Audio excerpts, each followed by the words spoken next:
The Academies Bill, currently before Parliament, could turn out to be one of the most far-reaching education policies of the new government. It allows for the first time primary schools and special schools to become academies. I think that what we're looking at is perhaps the most significant change in the structure of English education for 45 years. But what exactly will schools gain or lose by taking academy status? In this edition of Need to Know, I'll be visiting two primary schools, one already an academy, the other thinking about becoming one, and asking what's in it for them. I was personally quite shocked when someone told me that we would no longer be VAT exempt. Our pay is in line with the normal pay scale that all local authorities score. But I think we do get a bit extra because of the longer school day.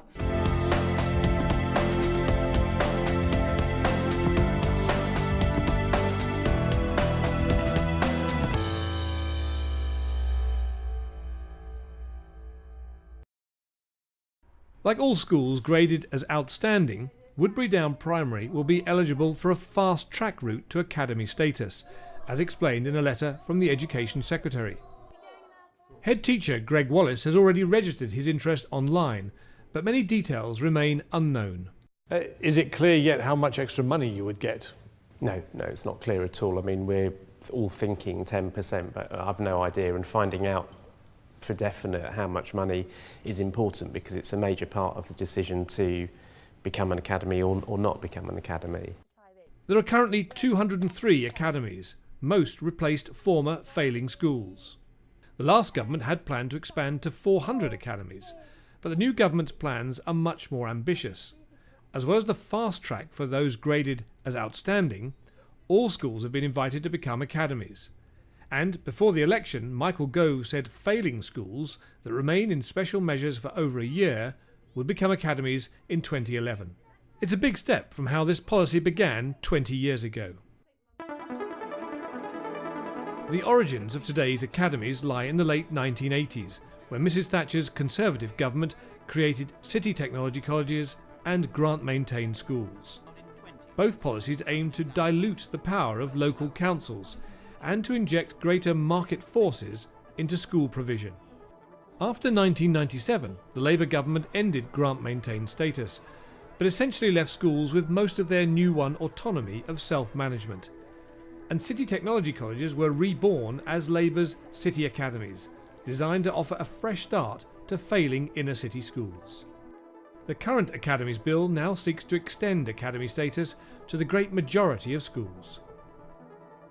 The government wants to simplify and accelerate transfer to academy status by removing the requirement for consultation with the local authority. Nor will academies have to consult parents, although they're advised to do so. The requirement for outside sponsors is also dropped. However, academies are expected, but not required, to support weaker neighbouring schools. This change, in a sense, it builds on things we've had in the past, from city technology colleges and specialist schools and so on.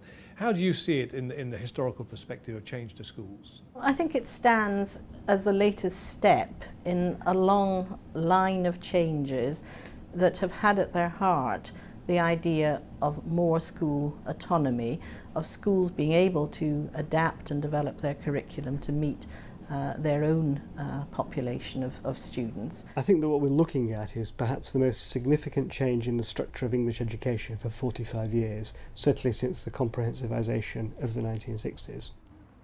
The King Solomon Academy, sponsored by the education charity ARC, was one of the first to include primary-age pupils as an all-through 5 to 19 school.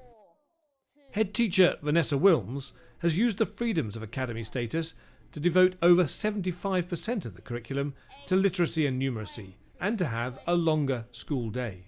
With lots of schools perhaps thinking now about the possibility of becoming academies, what things have you been able to do because you're an academy, which you might not have been able to do if you were a local authority school? Sure. I think the big ones for me were obviously curriculum freedom, that we were able then to focus and to focus on depth before breadth, with the real emphasis on making sure that children are competent readers and writers as well as dealing with number. So our timetable is skewed to reflect that particular emphasis. The other is about the length of our school day and the weeks during the year which we have the children. Our children, even the very young ones, start at 8:30 in the morning until 4, going until 5 for targeted children.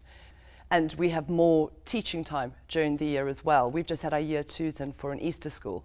So we're able to do that and not tied into local authority school opening and closing times.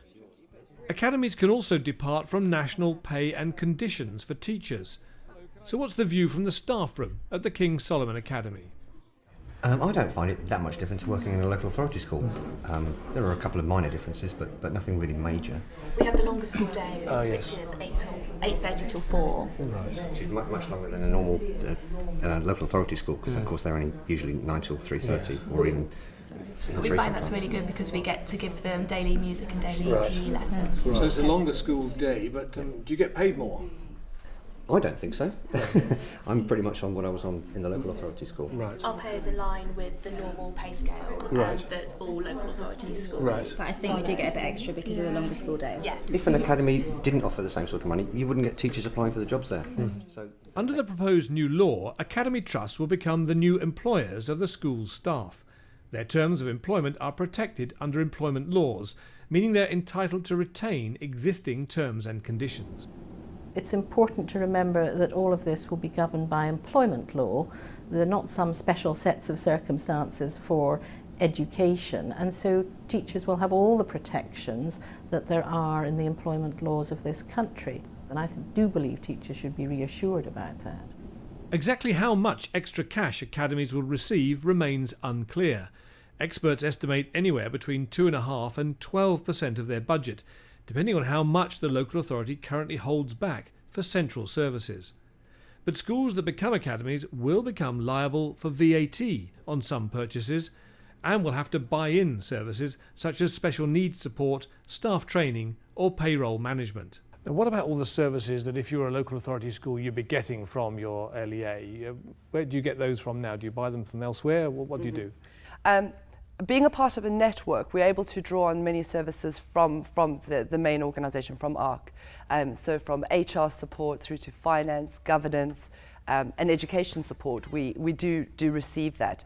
So do you pay for some services then from the local authority? We do pay for some services from the local authority, ranging from speech and language support through to supporting our NQTs. But if large numbers of schools become academies, each taking their slice of the council's budget for central services, what will happen to local education authorities? They're going to lose a lot of money, aren't they? They're going to lose a significant amount of money. We're 7 to 10% of a budget for a secondary school of about 1,000 pupils is £500,000. So multiply that across the authority and you're looking at considerable amounts of money. And I think it raises very significant questions about the strategic capacity of local authorities to meet the needs of schools across the local authority. They're going to have to think very hard about their future role. If the Academies Bill gets through Parliament quickly, the government hopes some outstanding schools could become academies by September. The process requires a simple online registration, a positive resolution from the governing body, and for the Secretary of State to use new powers he intends to take in the bill to order local authorities to cease to maintain particular schools. Only where there are substantial budget deficits or other exceptional circumstances is approval likely to be withheld. And what's the next step for you? What do you need to sort of ask yourselves? What information do you need to know before you can make the decision to actually apply? Now that we know a little bit about it, we've got a lot of questions, so we're quite keen for the person from the Department for Education to make the phone call and begin answering questions, because there's lots and lots of rumours and things. So I'm very concerned about VAT status. We're interested to know what happens to us as a federation applying to do this. So I've got lots of questions that we want answers to, yeah. And VAT, would that change things? Yeah, absolutely. I mean, I was personally quite shocked when someone told me that we would no longer be VAT exempt and we would have to pay VAT, because if you got 10% additional funding but were paying VAT, one could potentially almost cancel out the other, which would just be a lot of form filling for no gain.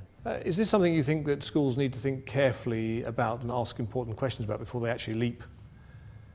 Yeah, I think you have to think really carefully about it, because we've got to be 110% clear about what the benefits are. There are still many unanswered questions about the new route to academy status. including exactly how much extra money will new academies get. Will they get their VAT costs subsidised? And will existing federations have to disband to become academies? Within a week of Michael Gove's letter, over 1,100 schools had registered their interest. Of these, 626 were outstanding schools, including over 250 primaries. The governing bodies at these schools will now have to decide whether to take the next, much bigger step and formally apply.